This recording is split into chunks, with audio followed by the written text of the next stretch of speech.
Eh bien, bonsoir à vous, bonsoir à tous, chers amis, vous qui nous écoutez sur les plateformes podcast ou sur YouTube, soyez les bienvenus dans cette émission. On s'y retrouve. Oui, cher père, Il veut faire intelligent. Oh, tu as voulu faire un effet d'intelligence magnifique. Ça te va bien. Bon, garde-les, parce qu'il va falloir sur cette émission, les amis. On est sur une émission un peu particulière. Il y a quelques temps de cela, vous avez vu qu'il y a eu une discussion. J'avais cité la proposition de Madame Rousseau pour la répartition des tâches ménagères. Puis on a bien compris que Samuel, cher père, a besoin de progresser. D'ailleurs, tu as lavé plus d'assiettes depuis ou pas ? D'accord, donc il n'y était pas. Maintenant, au top de ce que je pouvais faire. Oh, c'est beau. Maintenant, on a forcément, ça a amené sur un autre sujet bien plus large, un sujet que je voulais aborder. Et puis, ben voilà, le moment est venu d'aborder la question du féminisme et du masculinisme. Alors, je vais revenir dessus tout à l'heure, mais je sais déjà, bien aimé, que dans les commentaires, ça va très vite sur ces sujets. Je sais comment ça marche. Donc, j'ai pris, là vous allez dire oui mais il n'y a qu'une femme déjà, écoutez je vais tout de suite vous dire aussi une chose, si vous ne voyez plus Johanna dans la saison 2, c'est simplement parce qu'elle ne pouvait plus dans la saison 2, mais vous la reverrez, je vous rassure, ce n'est pas juste parce que nous avons besoin d'un quota que nous avons mis Nathalie, c'est pas pour ça, mais c'est sûr que sur ce sujet-là c'est intéressant de t'entendre. Une femme vaut 3 hommes. Il n'y a qu'une femme pour dire ça, mais bon, on va commencer. Alors déjà, le sujet est lancé. Avant de s'énerver, Laurent, comment tu vas ? Très bien. C'est bien ? Très bien. Point. Tu es aiguisé comme Jean-Marie. En général, Jean-Marie, je ne sais pas si tu as remarqué, c'est toujours très bien, tout va très bien. Et Nathalie, tu vas bien ? Très très bien. Bon, tu es en forme pour le sujet ? Oui. Bon, on est prête. Et papa ? Très heureux d'être avec vous. Eh bien, écoute, c'est réciproque. Bonheur partagé. C'est bien. Alors, on va commencer avec une petite introduction quand même, parce que de quoi on parle quand on parle de féminisme, quand on parle de masculinisme. Aujourd'hui, les mots sont utilisés pour dire énormément de choses, donc je vais juste essayer de donner un petit cadre. Je vais vous donner une citation d'une historienne, et puis ensuite, qui aller un petit peu plus loin, c'est Bibia Pavard qui définit, je trouvais la définition assez proche. Donc, définit le féminisme comme un ensemble de mouvements et d'idées philosophiques qui partagent un but commun, définir, promouvoir et atteindre l'égalité politique, économique, culturelle, sociale et juridique entre les femmes et les hommes. Et puis elle ira plus loin en disant que la métaphore marine s'est désormais imposée pour distinguer une première vague féministe se déployant du 19e siècle aux années 1930 autour de la question des droits civils et civiques, d'une deuxième vague émergeant dans les années 1960, davantage centrée sur une lutte des femmes contre le patriarcat et pour les libertés. Cette métaphore a été réactivée alors que l'on parle depuis les années 1990 d'une troisième vague et même plus récemment d'une quatrième vague depuis les années 2010 qui serait portée par l'activisme en ligne. Donc ça c'est pour le féminisme, donc cette défense aussi philosophique et d'égalité entre les hommes et les femmes. Et le masculinisme, alors c'est peut-être quelque chose qu'on entend moins, en tout cas on en discutait un petit peu avant en off, moi je l'avais forcément, si je vous le propose c'est que je l'avais déjà entendu, et on parle de masculinisme ou d'antiféminisme. Mais en gros, c'est une réaction. Le mot masculinisme est de plus en plus employé en français pour désigner le mouvement social conservateur ou réactionnaire qui prétend que les hommes souffrent d'une crise identitaire parce que les femmes en général et les féministes en particulier dominent la société et les institutions ou deviennent de plus en plus écrasants ou écrasantes puisque des hommes sont féministes aussi. Voilà, ça c'est pour l'introduction. Est-ce qu'au niveau des définitions, vous aviez envie de dire quelque chose ? On est bon ? Oui. On est sur la même longueur d'onde ? On est sur la même base. Quand on parle de féminisme, de masculinisme, oui. On est bon ? Ok. Alors on va commencer avec un premier point et Laurent, vous connaissez le principe de l'émission sans invité. Je donne une problématique ou une question à un des chroniqueurs et puis il doit se triturer la cervelle pour dégager une petite réflexion. Et puis on part de ta réflexion pour arrondir les angles. Alors Laurent, première question, je me suis posé la question suivante. Devons-nous accepter les différences de fonction à cause des différences physiologiques ? Juste avant que tu parles, je me disais quelque chose d'important pour tous nos amis internautes et peut-être pour vous aussi. Oui. Si vous terminez l'émission sur un sentiment d'inachevé, c'est normal parce qu'un sujet comme ça, on n'ira jamais jusqu'au bout et on n'évoquera jamais tout. Donc l'idée, c'est de dégager un petit peu des réflexions et de s'exhorter entre frères et sœurs avec le Seigneur. Amen. Surtout qu'on n'est pas des experts. Et on n'est pas des Ça, c'est experts. important de le T'es une femme, Oui. je suis un homme, Oui. on a de quoi dire. Donc je pense Voilà, que c'est ça. Oui, je pense que c'est la aussi bien. majorité des personnes ne sont pas expertes. c'est ça. Et parfois, il y a la dictature des experts. Voilà. Et puis sur des sujets comme ça, t'es une femme, je suis un homme, c'est très bien. On a des choses à dire. Voilà. Alors, Laurent, est-ce que c'est normal de faire des différences de Ça commence. fonction à cause des différences physiologiques? Déjà, y a-t-il des différences physiologiques entre un homme et une femme? Ouais, je suis parti de là en Tu vois, me disant je connaissais que... ta réflexion philosophique. Voilà. de Je suis prof déjà de philo. parti des différences physiologiques et puis j'ai pu lire ici et là qu'elles sont bel et bien scientifiquement avérées. Il y a ce qui nous paraît à nous évident sans doute, mais voilà, on peut s'appuyer faut sur les mentionner. sciences. Ouais. Ouais.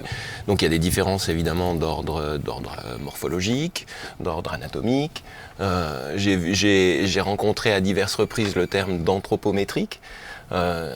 C'est-à-dire la mesure des performances, la mesure en termes de musculature, etc. Donc il y a des différences physiologiques avérées, il y a des différences d'ordre hormonal.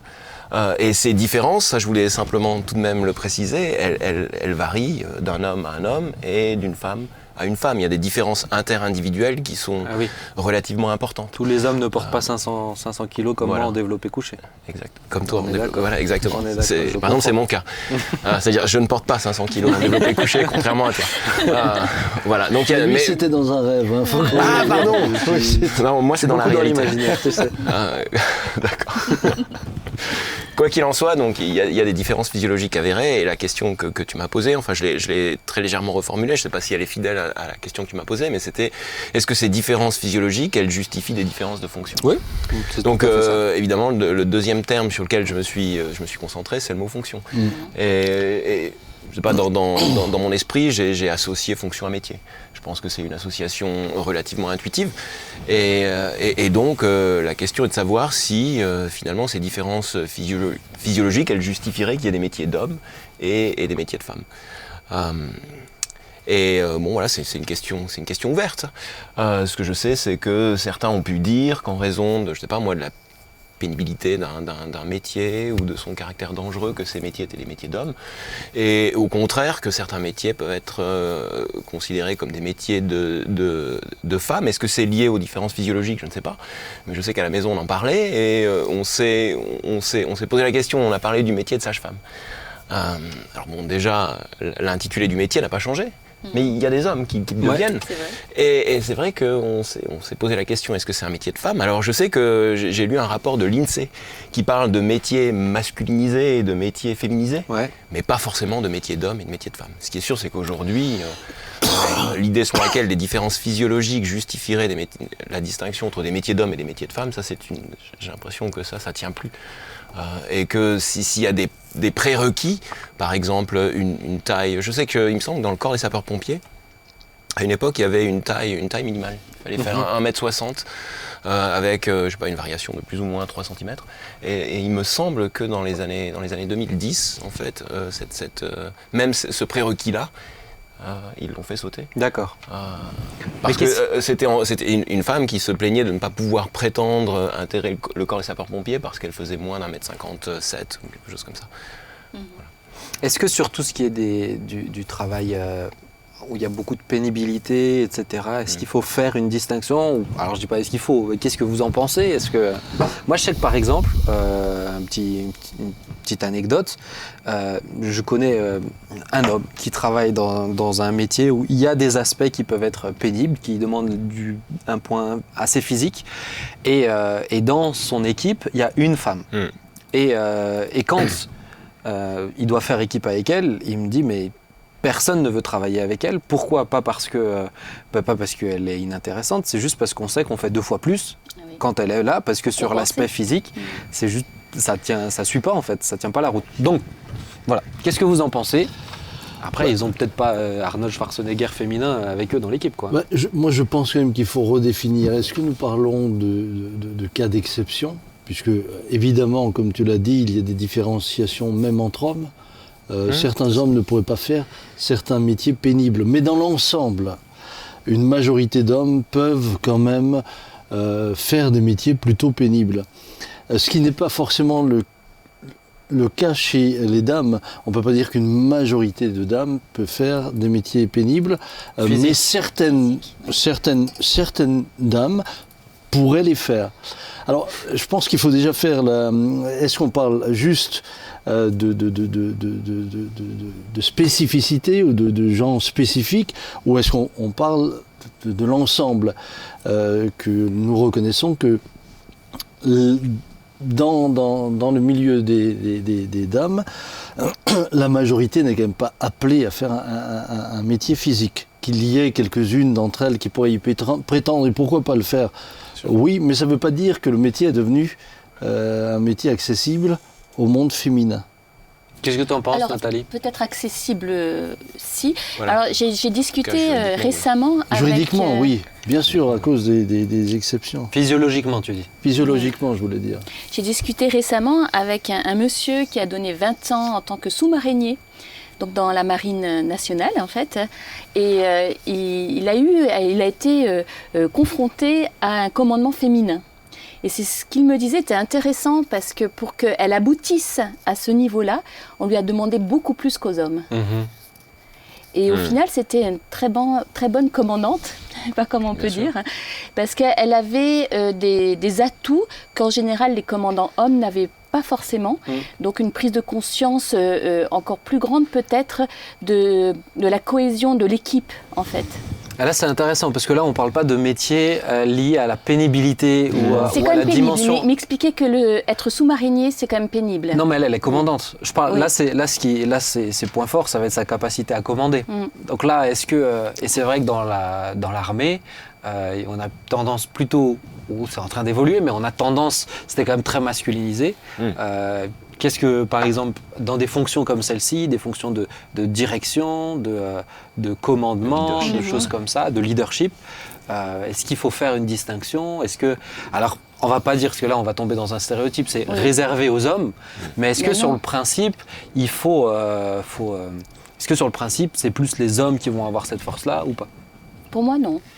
Pour moi, non, parce que, là, je vais même mentionner la Bible, hein, quand on parle de la femme vertueuse qui était faite comme une chef d'entreprise, ou on parle de Lydie, marchande de pourpre, je pense que ce sont des femmes avec un caractère d'entrepreneuse, des femmes qui sont à la tête, au final. Et à partir du moment où tu développes des capacités, un savoir, Jean-Marie l'a dit tout récemment que le savoir, c'est devoir. À un moment donné, tu prends tes fonctions parce que tu as... appris cette fonction-là parce que tu as des capacités pour. Je pense à capacité égale, voilà, la femme, c'est logique qu'elle soit aussi à ces postes-là pour moi. Alors moi je lisais quelque chose d'intéressant et j'aimerais avoir votre avis dessus. C'est que aujourd'hui dans tout ce qui est des sciences, déjà il faut savoir que sur les études supérieures il y a plus de femmes que d'hommes. Et de plus en plus, et on continue à tendre vers ça. Maintenant, il faut savoir que les femmes qui font des longues carrières, il y en a pas beaucoup. Il n'y a pas beaucoup de femmes qui font des longues carrières parce qu'ensuite il y a ce besoin forcément de maternité, de choses comme ça, la famille. Donc elles s'arrêtent très tôt. Et l'approche de l'auteur que je trouvais assez intéressante disait quand vous avez quelque chose, pour les hommes, quand vous avez quelque chose qui est réservé, ou plutôt qui est très féminin, qui est réservé au monde féminin, en général, les hommes ne vont pas vraiment dedans, sauf quelques cas exceptionnels, etc. On peut parler par exemple des sages-femmes, pas une majorité d'hommes qui vont dedans, mais pourquoi? Parce que c'est aussi très féminin, et très féminisé plutôt, je vais dire ça, c'est plutôt très féminisé. Donc tout ce qui est des pratiques qui sont...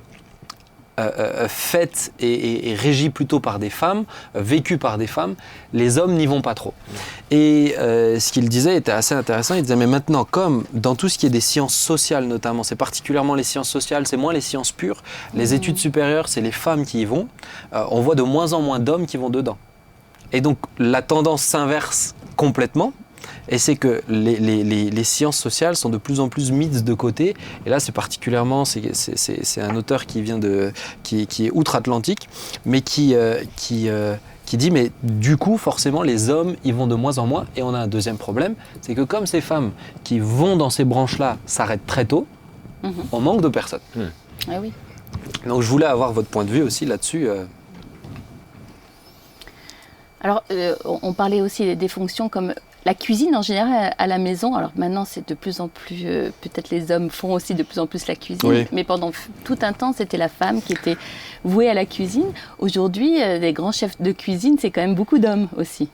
Mais c'était toujours. C'était plutôt des hommes, c'est drôle les de- grands chefs. Ouais, c'est encore le cas aujourd'hui. ça. C'est encore le cas. C'est intéressant de remarquer ça, je trouve.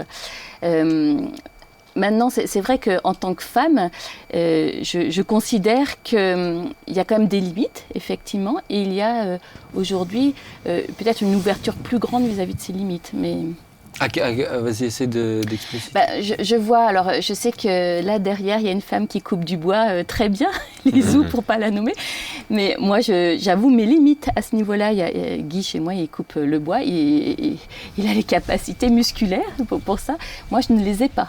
Donc je pense que globalement, on voit plus d'hommes couper le bois que des femmes. Mais comme regardez une entreprise de maçonnerie, j'ai vu très peu de maçons femmes parce que c'est un métier extrêmement pénible. Vous savez, entre faire de la maçonnerie une fois ou pendant 15 jours Et en vivre. et en vivre, C'est sûr. C'est ça, même, c'est- même les hommes sont usés à la C'est corde qui sont dans ces métiers-là. Et s'il n'y a pas cette masse musculaire, s'il n'y a pas cette force, ça peut être extrêmement destructif. Oui. Mais Donc- je reviens juste parce que sur ma question, où c'était pas tant sur le physique, là, ce que j'essaie C'était plus, d'aborder, que sur la notion de. On a tous notre. Alors, si vous entendez un petit bip, ne vous inquiétez pas, la bombe ne va pas exploser, on l'a désactivée. Mais on a tous ce cerveau, il y a des femmes extrêmement intelligentes. Ah, bien sûr. Maintenant, il y a tout cet aspect aussi de la femme et de la féminité, du besoin de maternité, de des fois je dirais la force morale et là aussi, il faut peut-être le dire, les hommes se réalisent beaucoup par leur... et c'est peut-être un problème, mais se réalisent beaucoup par... ils prouvent en fait. C'est de la compétition. L'homme est très, très compétiteur. Donc il prouve et il va plus loin dans tout ce qui est carrière, etc. Là où la femme l'est moins, dans des études sup, il faut se battre comme ça. Donc est-ce que ça fait partie aussi des choses où on parle, c'est des différences, on peut parler des différences aussi psychiques, des différences... est-ce que c'est juste culturel? Est-ce que... Je ne suis pas convaincu. Il y a les atouts de la femme et les atouts de l'homme. C'est évident c'est évident qu'au niveau psychique, nous sommes aussi bâtis différemment. Ceci dit, pour revenir à ce que tu disais tout à l'heure, moi je crois justement que c'est appauvrissant pour l'humanité tout entière de sortir chacun de ce qu'il a reçu naturellement. La maternité et le besoin de maternité de la femme est quelque chose d'extrêmement précieux, mais d'extrêmement précieux pour toute la société. Pour la civilisation. Moi j'ai vu lorsque Dominique était enceinte, elle avait une relation au bébé, alors évidemment puisqu'elle le portait, mais même lorsqu'il naissait, il y avait une affection, une douceur que moi, en tant qu'homme, j'avais pas. Moi, ma relation à mes enfants a plutôt évolué en fonction de leur croissance. Et quand ils étaient bébés, je dois dire que naturellement, je les aimais, c'était mes enfants. Mais la voilà, relation était plus limitée. la relation était beaucoup plus... J'avais pas besoin de prendre tout le temps le bébé, de lui donner le biberon. Moi j'ai très vite passé au biberon, calé sur un coussin. Moi, je l'ai senti, ça. mais ce que je veux dire par là, c'est que c'est une richesse. C'est une richesse. La différence est une richesse. Et ce serait priver l'humanité et la société de quelque chose d'extrêmement précieux qu'on ne peut pas fabriquer. La femme là, maintenant la différenciation de laquelle on parlait tout à l'heure, écoutez, c'est très simple. Vous voulez voir la différence? Mettez une équipe de footballeurs professionnels masculines contre une équipe de footballeuses professionnelles féminines, vous allez voir la différence.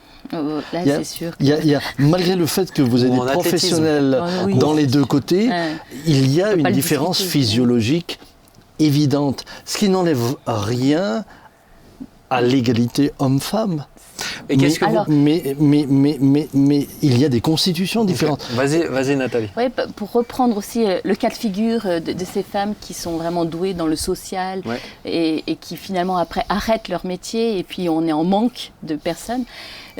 Là, par contre, la solution pour moi serait effectivement de pouvoir redonner aux femmes, peut-être au bout d'un certain temps, la capacité de retravailler aussi, à reprendre peut-être des postes, parce que souvent, reprendre après une maternité répétée, après quelques années, c'est plus difficile pour une femme de retrouver le monde du travail. Et ça serait peut-être une des solutions. Mais c'est là où, pour moi, c'est là toute la complexité. Déjà, il faut qu'elle le veuille. Mais il y en Parce a que- beaucoup qui veulent reprendre souvent. Ouais, mais après un certain temps. Moi, j'en connais beaucoup qui veulent reprendre, mais après vraiment avoir passé le cap de Ouais. les enfants qui sont plus dans les couches, les enfants qui sont plus. Donc, Ouais, ils sont à il y a l'école tout ça. ou- ouais. Et Déjà après, les ados. Ouais. et après, il y a aussi le fait que le monde y bouge. Pendant que, et que le métier évolue. Regarde, je peux reprendre l'exemple de maman qui faisait un métier. Mais aujourd'hui, si elle voulait le reprendre, il n'existe plus ce métier. Oui, bon, là, il y a beaucoup d'années qui sont passées. Bien sûr, mais ce que je veux dire, c'est que même entre-temps, son métier a changé, son métier a cheminé. Et Elle a réappris un autre métier. ouais, c'est ça. Elle En a fait, c'est ça, réappris on a un autre la métier. capacité de réapprendre, Oui. on a la capacité de se faire former à nouveau. Et je crois vraiment dans les capacités des femmes. Mais quand pour, on parle dans les études sup, on parle de plus 5, plus 7, des fois plus 10 Oui. pour les doctorantes, où c'est des métiers du coup qui sont c'est des métiers carrières. C'est pas des métiers où enfin c'est ma perception de ces métiers longs, c'est pas des métiers qu'on réapprend en une Peut-être formation qu'il de faut 6 mois. envisager Quoi. la carrière autrement, en Ouais. fait, tout simplement. Ou alors revaloriser à sa juste valeur ce que c'est qu'être maman. Une maman. C'est ça. Ça, c'est ça. Moi, j'aimerais dire que la maman, elle forme les futurs citoyens. C'est vrai. Et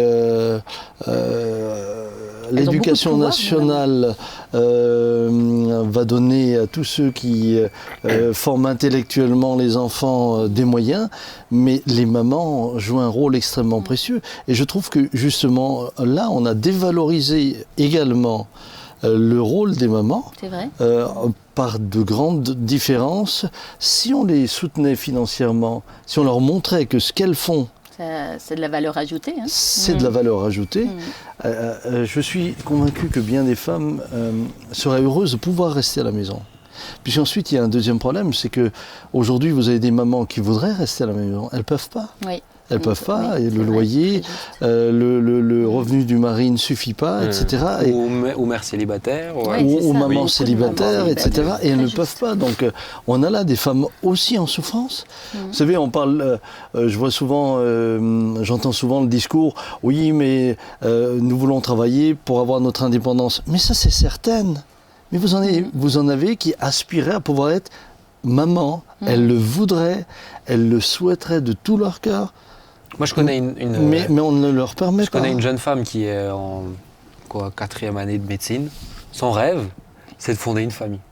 Et dès qu'elle est mariée et qu'elle a ses Elle enfants, elle m'a s'arrête. dit, moi je rêve pas du tout d'être médecin jusqu'à la fin de mes jours. Je rêve c'est son rêve. Elle t'en parle, elle a des étoiles qui brillent dans les yeux, etc.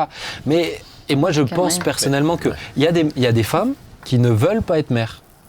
Mais encore une fois, c'est certaine. Oui, ça, Je pense que moi, ce qui m'embête, c'est que des fois, on essaye de chercher une forme d'égalité. Là où on a fait un sujet une fois sur l'égalité et l'équité, la différence Ah oui. qui est fondamentale. Je suis pas tout le temps pour l'égalité. L'équité, c'est pas la même chose. Mais pour des exceptions. Peut-être j'aimerais savoir votre point de vue. Ensuite, on va bifurquer sur le deuxième point que j'ai demandé à Nathalie d'aborder. Mais qu'est-ce que vous pensez de cette notion de quota ? Vous savez, un peu ce qui est souvent évoqué. Alors maintenant, il faut un quota de femmes, comme un quota de personnes Ouais, tout ce qui est de paritaire, couleur ou ouais. d'handicapés, ou un quota de femmes dans les entreprises, un quota de femmes dans le gouvernement actuellement, on en parle. Qu'est-ce que vous pensez de tout ça ? Laurent, Bah, c'est ce qu'on appelle la discrimination positive.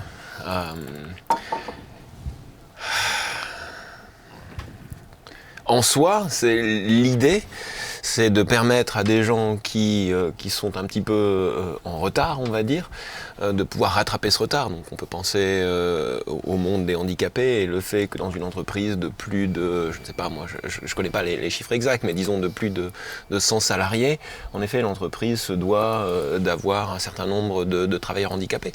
Donc en soi la discrimination positive, elle me paraît que dans certaines universités aux États-Unis censées former l'élite de demain, on se dise qu'à un moment donné, c'est peut-être pas inintéressant que cette élite soit représentative de la société et que ce soit pas une élite masculine blanche.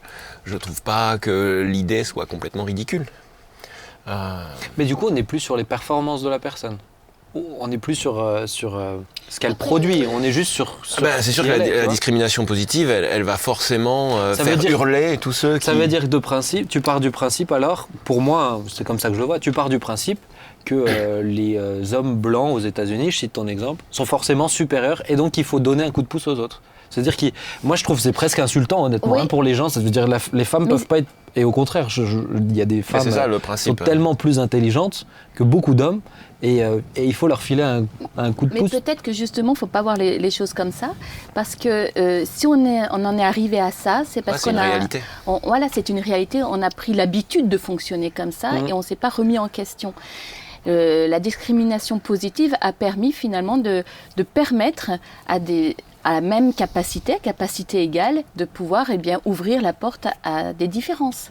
Et ça, je trouve que c'est plutôt bien. Maintenant, c'est comme tout, il ne faut pas en faire, j'allais dire, une fixation et à tout prix. Parce que moi, je me rappelle quand pour l'Europe, on m'avait proposé de rentrer en politique parce qu'il manquait des femmes.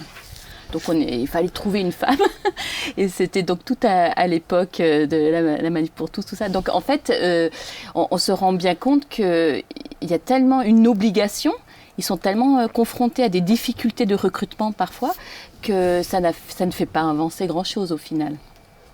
Ouais, et encore une fois, des fois, s'il manque des femmes, c'est peut-être parce qu'il n'y a pas de femmes qui veulent. Mais c'est ça.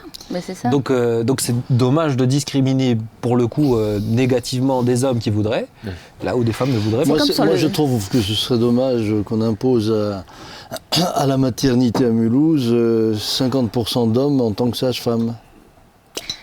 Ça serait ridicule. Ils ne trouveront pas en plus. Non mais ce serait ridicule, ça n'a pas de sens. Ce que je veux dire par là, c'est que on est dans une idéologie, dans laquelle on sort l'homme et la femme de sa fonction.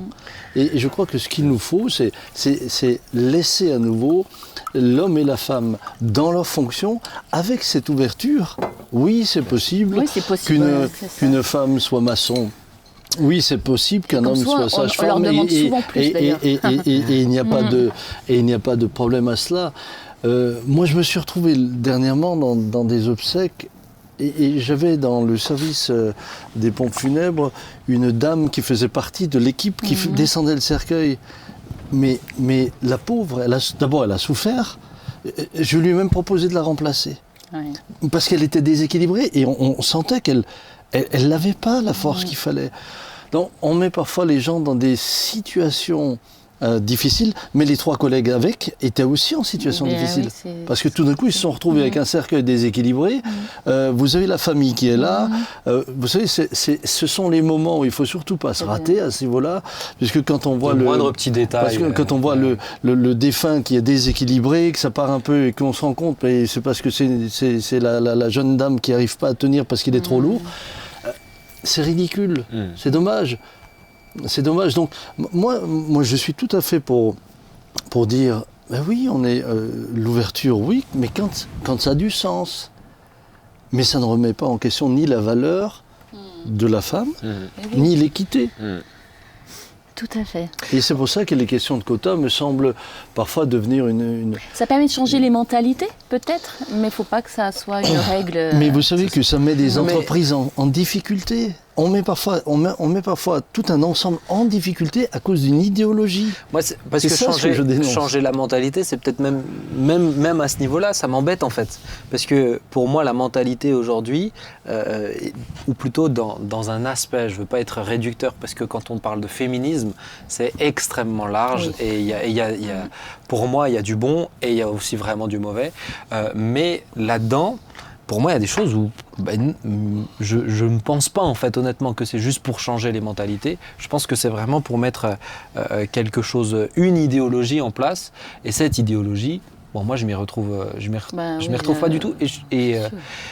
Et pour discuter quand même souvent de ce sujet avec plusieurs dames, il n'y a pas toutes les femmes qui se retrouvent là-dedans. J'aimerais quand même avancer parce que le temps passe. Mais vous voyez comment c'est intéressant comme sujet. Mais Nathalie, je t'ai demandé de réfléchir à la question, mais quels sont les bénéfices et également les côtés négatifs, les dangers de vivre et d'être gouverné dans une idéologie. Allez, imaginons une idéologie où c'est le féminisme qui dirige, ou c'est le masculinisme qui dirige. Quels seraient les risques, les bénéfices, les dangers? Oui. Alors, le premier bénéfice, on va commencer par le bénéfice. Ouais, c'est bien. On va commencer par ce qui est bien. Nathalie. C'est très féminin. Le bénéfice que ça a apporté, alors je parle du féminisme parce que je me sens forcément concernée. Hein. Quand on a parlé du féminisme au tout début, c'était à l'époque des suffragettes. Donc là, on repense à toute la période du droit électoral ouvert aux femmes. Moi, je me suis dit, est-ce qu'à cette époque-là, c'est difficile de répondre à cette question, est-ce que j'aurais fait partie des suffragettes? Je pense que oui, dans mon caractère. Je suis une femme engagée et convaincue, donc je pense que oui, parce que là, je trouve que le féminisme a apporté une égalité de voix à des femmes qui sont en droit de penser. Elles ont le droit de choisir aussi. Ouais, et je trouve que là, ce mouvement, dans ce cas-là, a été tout à fait justifié.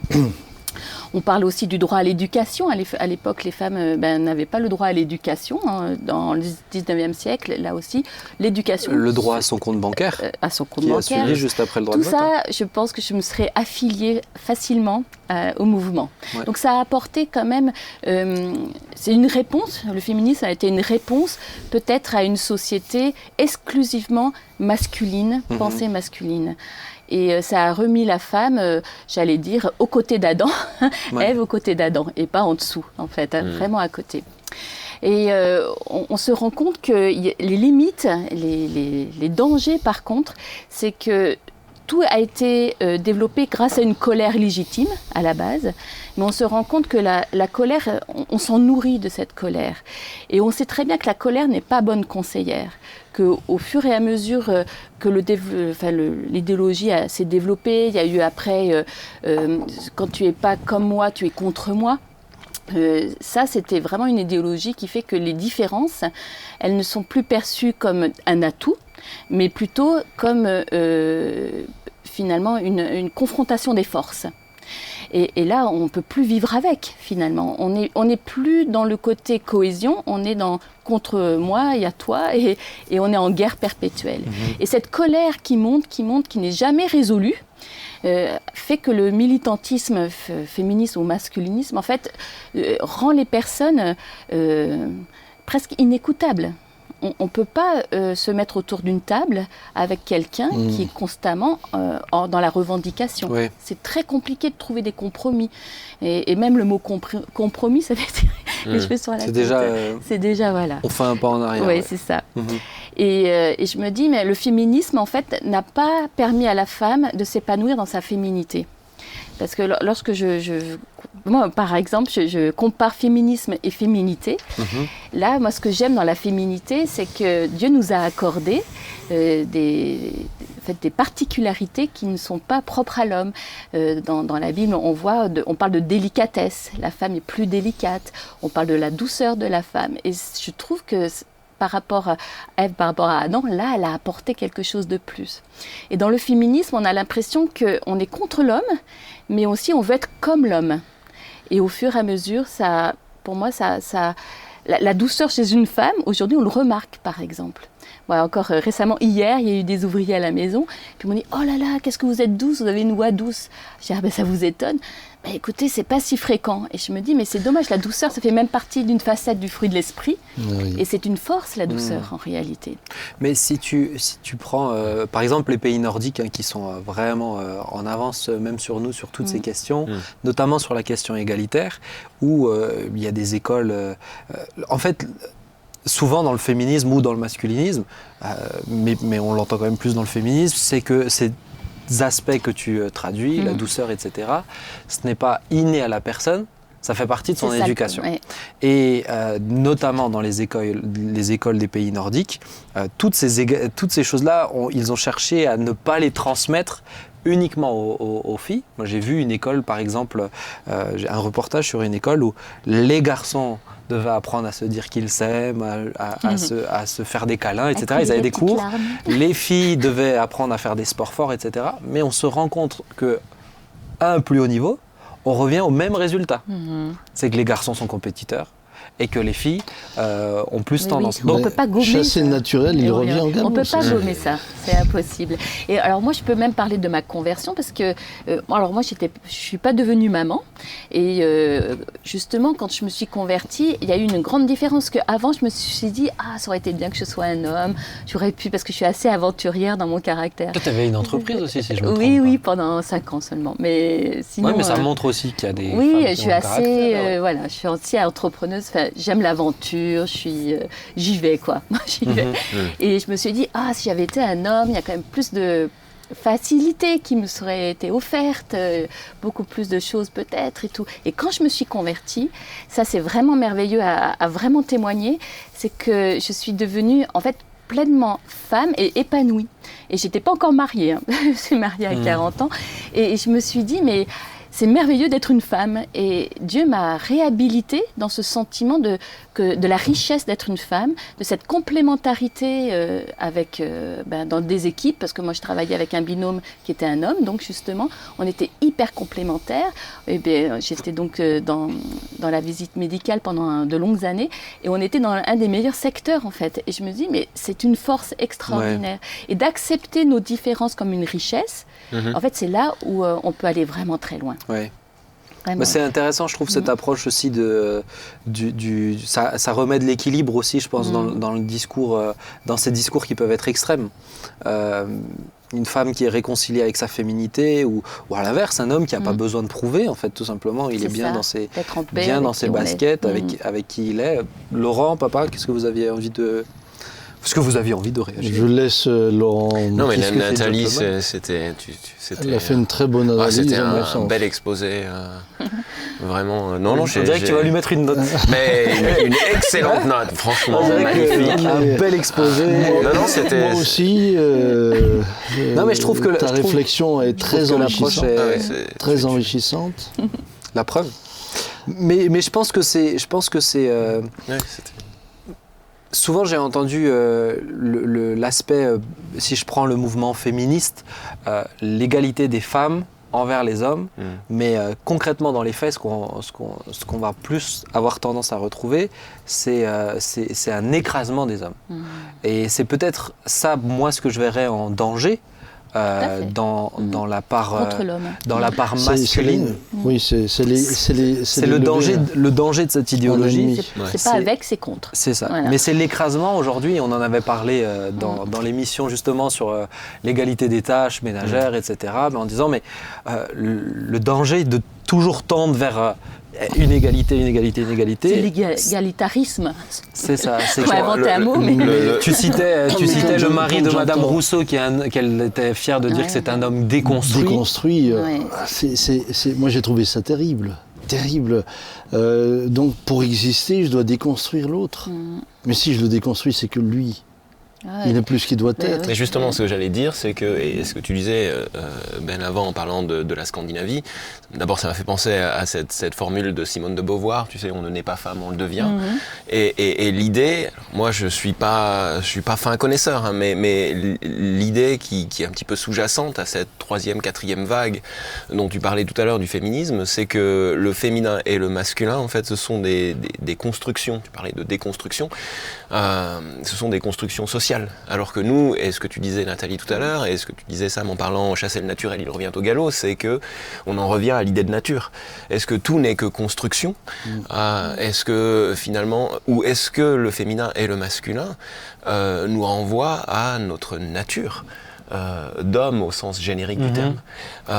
Et dans cette nature d'homme et de femme, il y a des variations individuelles dont on parlait, et qui sont tout à fait essentielles et qui font qu'en effet, une femme aspire à faire un métier qui, au demeurant, est un métier d'homme.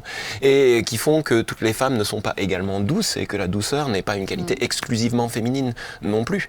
Si c'est un fruit de l'esprit, c'est aussi ce fruit de l'esprit. Bon, d'abord, c'est aussi finalement le fruit que porte celui qui vit parce que l'esprit habite en lui, homme ou femme. Donc voilà ce que j'ajouterais, c'est que je pense que là, l'erreur, elle tient au fait qu'on réduit le féminin et le masculin à quelque chose Je pense qu'il y a quand même une notion d'acquis. Sur le plan biblique. Je ne sais pas si je me suis... Ah ouais, non, mais c'était très bien. Non, c'était clair. C'était génial. C'était clair, ouais. C'était très bien. Toi, tu doutes de toi-même. C'était très bien ce que tu dis, Laurent. Non, Laurent, sais, le doute et tout. Non, vraiment. Mais sur l'aspect biblique, je trouve, on le voit que c'est quelque chose d'acquis, d'inné. Il y a vraiment une différence homme-femme aussi dans les réactions, etc., dans le comportement, dans ce qu'ils ont reçu. Je trouve intéressant aussi peut-être de le mentionner dans cette émission, quand Adam et Ève pêchent. Adam, lui, c'est sur la pénibilité de son travail qu'il doit payer, et Ève, c'est sur sa qualité de mère qu'elle doit payer. Là où nous, on essaye de vraiment couper ça et enlever ça, bibliquement, dès le départ, l'homme, Dieu met l'emphase sur le côté travail, et la femme, Dieu met l'emphase sur le côté maternité. Mais c'est la problématique qu'on rencontre aujourd'hui, c'est que, pour revenir à ce que tu disais, dans cette volonté de dresser l'homme contre la femme, on arrive jusqu'à remettre en question le genre, C'est ça. en laissant croire qu'on peut... Niveler tout. Puisqu'on ne naît pas femme, on le devient. Puis ce n'est qu'une question de construction. Puisque c'est qu'une question de construction, on peut aussi, au niveau physique, changer les choses, ce qui est une erreur monumentale et fondamentale. Mais plus que ça, ça mène aussi de la part de notre société aujourd'hui une espèce de révolte contre le christianisme, parce qu'on dirait que c'est cette histoire d'Adam et d'Ève, c'est cette histoire de Bible, cette histoire de culture chrétienne qui a emmené ces valeurs, et donc si... Le patriarcat vient des religions monothéistes. Le patriarcat vient des religions monothéistes. Si on bazarde tout ça, enfin... chacun s'épanouira. Et c'est pour ça que moi alors enfin ce sera l'apocalypse. C'est pour ça que moi ça c'est vraiment mon point de vue pour le coup, pour vraiment réfléchir à cette question, avoir beaucoup réfléchi. J'ai dû l'aborder chez les jeunes parce que c'est quelque chose qu'on retrouve. Et j'aimerais bien juste après ce que je vais dire avoir ton avis à l'école. Mais le féminisme et ses extrêmes idéologiques, pour moi, sont profondément anti-chrétiens. Quand je reprends et que je vois le fruit que ça donne, l'origine même, ils sont profondément anti-chrétiens parce qu'ils remettent en question, ils luttent contre ce qu'on croit vient de Dieu. Mais pour eux, ce n'est juste qu'une construction basée sur des fables humaines qui ont permis de donner un socle commun à une humanité, une civilisation qui a besoin de se construire. Mais comme le machisme est anti-chrétien. Bien sûr. Le machisme est mais c'est pour ça que j'ai cité le masculisme. Mais patriarcat ne signifie pas machisme. Non. Pas du tout. C'est protection. Patriarcat, c'est protection. Et c'est là où ça serait intéressant presque de refaire un sujet juste sur le patriarcat, puisque je vois que le temps passe. Mais avant de partir sur la dernière problématique, Laurent, je voulais savoir, à l'école, comment tu sens justement un peu le côté féministe, masculinisme? Est-ce que tu le retrouves ou pas du tout en salle de classe comment tu sens un peu les choses au lycée? Non, enfin, moi, je n'ai pas le sentiment... que les filles soient particulièrement féministes, que les garçons soient masculinistes ou féministes. Ce qui est sûr par rapport à ce que tu disais tout à l'heure, c'est que en voie générale, dans des lycées généraux, oui, il y a aujourd'hui des classes qui sont à dominante féminine. C'est-à-dire qu'en fait, et là, cette année, depuis plusieurs années, souvent, les meilleurs élèves ce sont des filles. Bah ouais, c'est sûr. Voilà. Ça c'est une réalité. Après, il faudrait aller voir, on pourrait se poser la question de savoir pourquoi. Non, moi j'ai pas le sentiment qu'il y ait un féminisme exacerbé au sein d'une classe. ou que les filles cherchent à faire valoir leurs qualités aux garçons. Je pense qu'elles existent et elles obtiennent des résultats qui leur permettent d'exister et je crois qu'elles ont le respect des garçons. Après, ça ne veut pas dire qu'il n'y a pas de conflits, mais c'est des conflits interindividuels ou des conflits entre groupes, mais qui ne sont pas forcément liés au sexe. Donc non, j'ai pas le sentiment qu'il y ait... C'est super intéressant, parce que moi, pour le coup... Après, je peux me tromper, mais en tout cas, c'est ma vision des choses en tant que... Moi, je trouve ça hyper intéressant. Ouais. Parce que moi, pour le coup, à l'extérieur, je le sens de plus en plus. Vraiment de plus en plus. Ça m'intéresse à fond, là, ce que tu es en train de dire. Mais moi, je pense que, comme beaucoup de choses, si nous débattons de tout ça, c'est parce que c'est une minorité qui l'impose à une majorité et qui en a donné le sentiment d'un problème général. Et c'est souvent le cas. On est souvent en train de se battre avec des débats qui naissent parmi une minorité. Mais une minorité qui va l'imposer ensuite dans le débat intellectuel, qui va être très militante et qui ensuite va donner le sentiment que c'est l'ensemble de la société qui est concernée. Je pense qu'il y a beaucoup de femmes qui aspirent à être femmes. Il y a beaucoup d'hommes qui aspirent juste à être hommes, et il y a beaucoup d'hommes et de femmes qui aspirent juste à se respecter les uns les autres. Maintenant, c'est sûr qu'on est reconnaissant pour celles qui se sont battues pour le droit de vote pour les femmes. Ah ben, mais ça, il y a des injustices qui... Là, on est face à de l'injustice. Ouais. Mais un manque d'équité, un manque de reconnaissance. Tout ce qu'on est en train d'évoquer. Comme j'ai l'impression qu'on est encore en face d'une profonde injustice quant à la reconnaissance du rôle des mamans. Moi, je crois que, justement, entre guillemets, le féminisme devrait pousser à reconnaître la valeur du rôle d'une maman, ce qu'elle fait de précieux et ce que ça représente pour toute la société. On n'est pas là-dedans. On est dans la concurrence homme-femme. On est dans ce que tu as brillamment développé, Nathalie. Oh, merci. Vraiment. On va bifurquer sur la troisième question, qui est un petit peu différente, mais je pense qu'il va nous donner un complément. Alors, papa, je t'ai posé une question. Toi, je vais mettre mes lunettes. Ah oui, c'est le moment. C'est le bon moment. Gepetto. C'est le bon moment. À ton tour. Alors, c'est la seule chose qui me donne un air intellectuel. Alors, la question que je voulais te poser, puisque forcément nous c'est ce qui nous intéresse aussi, je rappelle qu'on essaye toujours de répondre sur ces questions, ces discussions avec un point de vue de chrétien et aussi biblique. Ma question, papa, c'était: est-ce que Jésus était féministe? Alors, c'est sûr que ta question m'a occupé. Regarde, t'as vu comment il met là? Il met ses lunettes tout en bas. Je sais même pas pourquoi tu les mets en bas, parce que tu le vois. Mais moi, j'aimerais dire quelque chose, c'est que, tu sais, il m'est arrivé quelque chose, c'est qu'en méditant ou en réfléchissant sur ton sujet, j'ai été ému. J'ai été ému surtout eu égard à Christ et à son attitude envers les femmes. Jésus a rendu leur lettre de noblesse aux femmes. Vraiment. Jésus a rendu leur lettre de noblesse. Et je ne sais pas si je peux employer cette image, mais je vais peut-être l'utiliser. En redressant cette femme courbée depuis 18 ans, que Satan tenait courbée comme ça, en la guérissant, Jésus a relevé la femme dans une société qui était machiste, profondément dédaigneuse. Lorsque vous lisez certains, toi tu es mieux placé que moi, mais ce que disaient certains philosophes grecs sur la femme, ou lorsqu'on lit certains écrits rabbiniques sur les femmes, c'est juste... tous les matins, et prier Dieu, je te bénisse que je sois un homme. Hein. Ouais. Mais c'est juste intolérable. Enfin, quand j'ai lu certaines choses qu'avaient dites Platon et d'autres, c'est horrible parce que on avait enlevé à la femme ce que Dieu lui avait donné. Et là, Jésus vient, et pour moi, la guérison de cette femme qui était courbée par Satan, c'était vraiment le rendre à la femme sa place, ce qu'elle était. Alors, il y a bien sûr beaucoup de choses à dire, puisque lorsque je vois par exemple l'attitude que Jésus a avec sa propre maman, un profond respect, et là il était pleinement dans ce que la loi lui disait, d'honorer son père et sa mère. Mais c'est très fort lorsqu'elle viendra aux noces de Cana. Elle vient aux noces de Cana et elle lui parle de ce problème de vin.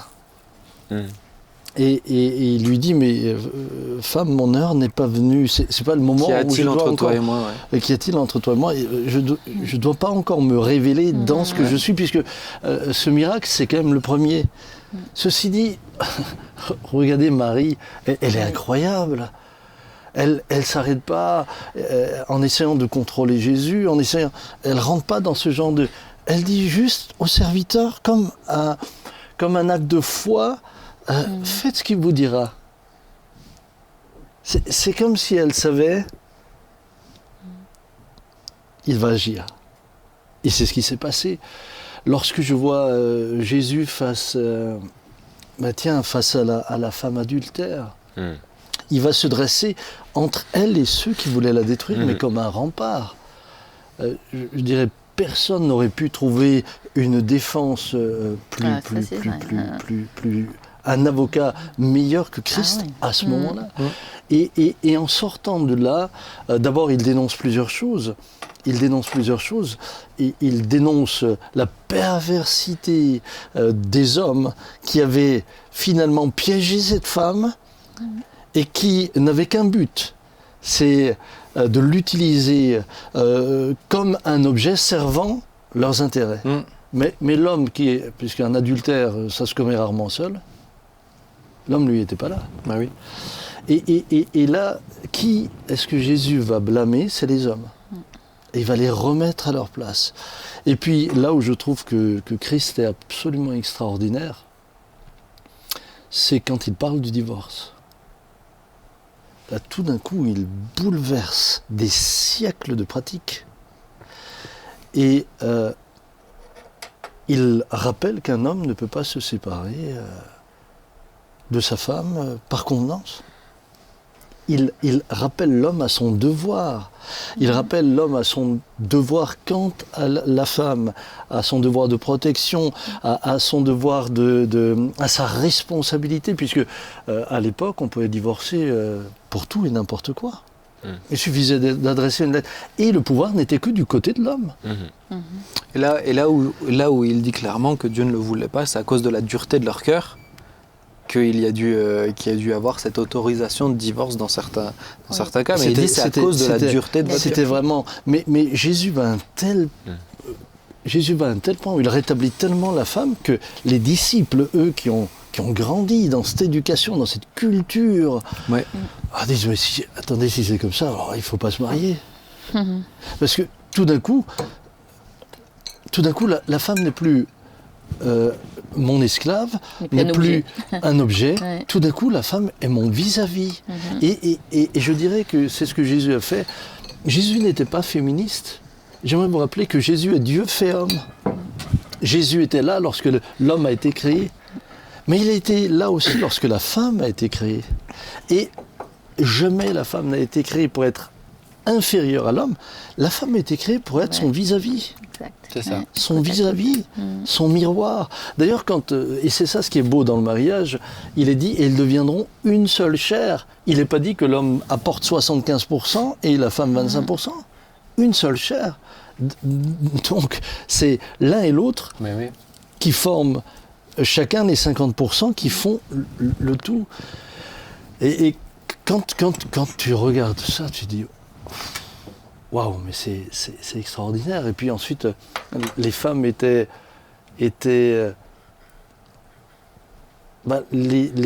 celles qui ont accompagné Christ pendant tout son ministère. Elles étaient avec lui. Elles ont été les premières à voir. Elles ont été les dernières à la croix. Elles ont été les dernières à la croix. Et regardez à quel point, vous savez, souvent on oublie ça, mais regardez, Jésus, sur la croix, un de ses derniers soucis, c'est de confier sa mère à Jean. Cette femme avait pour lui une importance. Il la confie à Jean. Et puis ensuite, tout est accompli et il meurt. Et Ou même- c'est ce Jésus merveilleux Ouais. qui finalement permettra que les premières au tombeau et les premières à annoncer la résurrection, c'est encore une fois les femmes. Donc, Même, tu vois, la femme je trouve qu'un exemple frappant aussi, c'est la femme samaritaine. Il parle, Oui, il parle de questions théologiques. mais C'est-à-dire, il la considère. il Oui, l'enseigne. Ouais. Et Mais il répond à une question, on pourrait se dire, mais attends, pour qui tu te prends, t'es déjà pas marié, t'as eu plein de maris, en plus je suis seul avec toi et t'es une femme. Et non, il prend le temps, et en plus t'es samaritaine. Non, il prend le temps, moi c'est ça qui est Et les questions fabuleux. spirituelles étaient que entre hommes à l'époque. Ouais. c'est ça, puisque évidemment, là aussi, on privait les femmes d'éducation à cause de leur statut de femme. Aujourd'hui, pour n'importe lequel d'entre nous, c'est impensable. C'est inacceptable. Moi, je me rebellerais contre une société qui interdirait à ce que mes filles aient le droit à l'instruction. C'est pas possible. Mais non seulement ça, mais on voit ensuite cette femme touchée par Christ. L'est-elle que par sa révélation? Moi, je ne le crois pas. Elle l'est par son attitude, par le respect qu'il lui a témoigné. Retourner dans son village et dire, j'ai rencontré un homme, mais qui finalement m'a dit tout ce que j'ai fait. J'ai rencontré l'homme. Est-ce que, parce que du coup tu citais, mais Jésus n'était pas féministe, il a redonné à sa femme la place Sa juste qu'elle devait place, ouais. avoir, alors que c'était dans une société machiste. Mais est-ce que, alors je vais peut-être choquer ou surprendre, c'est pas du tout mon but, mais essayer de comprendre un petit peu, parce que on parlait d'un féminisme qui essaye d'écraser l'homme, ou je dirais plutôt de mettre le focus pour la femme sur toutes les qualités masculines, en oubliant ce qu'elle a reçu elle aussi. Mais est-ce que le machisme et le féminisme sont pas deux antagonistes d'un même objectif, c'est-à-dire d'enlever à la femme ce qu'elle avait reçu à la base, et finalement ils atteignent le même but, c'est qu'elle oublie qui elle est et qui Dieu a fait d'elle. Exact, oui. D'accord avec ça, oui. En tout cas, l'aspect extrême du féminisme, parce que je suis complètement d'accord de dire que la lutte du droit de vote, mais tout cet aspect idéologique, on oublie que la femme, elle a reçu plein de belles qualités, elle n'a pas besoin d'essayer de prouver sur d'autres points aussi. Et pour juste continuer dans ce que tu dis, pour moi, l'étape suivante, c'est de nous ramener à ce qui est depuis le commencement, c'est une révolte contre Dieu. Oui, c'est ça. C'est un refus d'être ce que Dieu a fait de nous. Mm. Moi, j'aimerais dire que autant que les hommes ont besoin de cette femme accomplie, de cette femme heureuse, de cette femme vertueuse. Hein. de cette femme de proverbe. Les hommes ont besoin d'un vis-à-vis. Oui. Les hommes ont besoin d'un vis-à-vis. Dans les couples où très souvent il y a un déséquilibre, c'est quand la femme n'est pas le vis-à-vis de l'homme. Oui. Et bizarrement, certains hommes ont empêché la femme d'être leur vis-à-vis en la dévalorisant totalement, et ensuite ils l'ont trompée avec quelqu'un qui leur rendait ce qu'ils cherchaient, ce vis-à-vis. Et là aussi, c'est tout le paradoxe. Et là aussi, on s'est rendu compte après différentes études que un homme qui exerce beaucoup l'autorité, etc., va souvent rechercher une femme qui a de l'autorité en termes de vis-à-vis. Et c'est intéressant de se rendre compte qu'en niveau de ce qu'ils sont ou de force de caractère, etc., ils vont chercher une femme de caractère. Et c'est là où moi je trouve que c'est merveilleux, c'est qu'il y a de la complémentarité, mais dans plein de niveaux en fait. Si l'homme a énormément de caractère, regarde, je vais prendre un exemple, mais ma sœur Sarah, elle est connue, elle est très connue pour ceux qui la connaissent, pour un fort caractère. Mais elle a en face d'elle, un homme de caractère, et les deux ensemble forment un couple qui est magnifique. Ils ont eu besoin de se raccorder pendant un bon temps, mais une fois que ça s'est bien taillé ensemble... Parce que Dieu est au milieu de leur vie. C'est ça. C'est ça. Et c'est là où elle se dira pleinement femme, et il se dira pleinement homme, mais ils ne seront pas à essayer d'écraser l'un ou l'autre, mais au contraire. Non, au contraire. Mais je pense que c'est vrai partout. Chacun est heureux d'avoir l'autre. Chacun est heureux d'avoir l'autre. Et c'est ça ce qui ensuite fait du mariage quelque chose de très beau. C'est le repos de l'âme. Hein. C'est vraiment un repos, tu es heureux. Et j'aimerais quand même rappeler que c'est à partir du moment où Dieu fit l'homme et la femme qu'il dit « et ce fut très bon ». Chaque jour de la création, il dit « et ce fut bon, et ce fut bon ».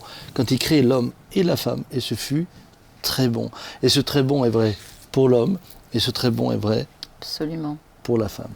Et c'est pour ça que, en prenant un peu le temps, et c'est sûr que si la question ne m'avait pas été posée, je ne serais peut-être pas autant retourné voir comment Jésus a... Je suis content de te l'avoir posée. Oui, je te remercie de me l'avoir posée. Elle m'a fait du bien. Peut-être une future prédication. En tout cas, elle m'a fait personnellement du bien. Et elle m'a fait aussi continuer à réfléchir et à cheminer.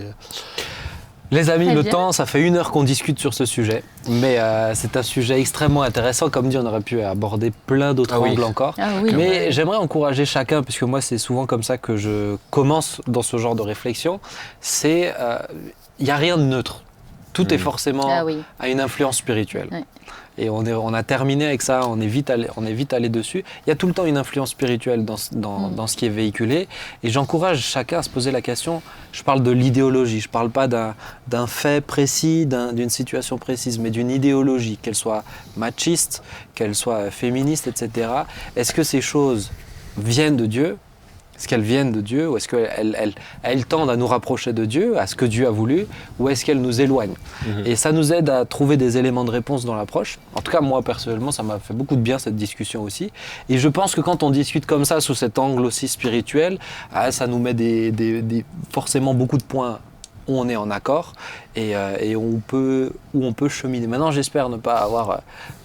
si on vous a choqué dans le bon sens, j'en suis ravi, plutôt, j'ai envie de le dire comme ça. Maintenant, ne vous méprenez pas, on n'est pas des anti-femmes, vous le voyez, on a Nathalie avec nous. Et puis, on n'est pas des... Je pense que des fois, on a eu... C'est peut-être ça qui souvent nous a causé un petit peu de problème, c'est qu'on a fait des blagues qui étaient... des fois, on n'a pas été toujours... Mais je m'inclus dedans parce que je me suis calmé, mais tu t'es calmé aussi. C'est-à-dire que moi, quand je dis « Seigneur Jésus, je veux te ressembler », évidemment, avec le modèle que je viens, mais où c'était, je viens de décrire. Mais c'est vrai, mais où des fois c'était pas pensé à mal, mais où forcément pour quelqu'un qui en souffre ou qui est, ou même qui est écrasé par son mari, il peut y avoir, ou qui a été blessé par des propos antérieurs à cela. Bien sûr, mais voilà. Maintenant, ce qui est chouette, c'est quand on a cette ouverture d'esprit qui nous permet justement de rire, mais de rire de tout. C'est ça. Et autant quand Nathalie peut en rire encore. Plaisanter. Non, aussi sur les hommes que nous sommes et que nous en rions. Je pense que pouvoir en rire réciproquement, ça montre qu'il y a encore une bonne santé. C'est ça. C'est quand on ne peut plus rire de rien. Mais c'est sûr que de le faire du haut d'une estrade avec des milliers de personnes qui nous ont écoutés, on n'est pas sûr que tout le monde peut comprendre la blague. Et puis surtout, c'est que moi, je vous fréquente et je connais votre cœur. Vous êtes des personnes bienveillantes, donc ça aussi, ça aide à prendre des choses du bon côté. C'est sûr, je dois reconnaître, je fais mon mea culpa que parfois, évidemment, il ne s'agit pas de faire rire au détriment de quelqu'un. C'est ça le problème. Mais ça, c'est vrai dans tous les cas. Ça me semblait bien de pouvoir le préciser en fin d'émission comme ça, parce que je pense que des fois, on a eu cette image-là, c'est vraiment pas notre cœur. Je pense que c'était plus de la maladresse qu'autre chose, mais on y chemine, on progresse.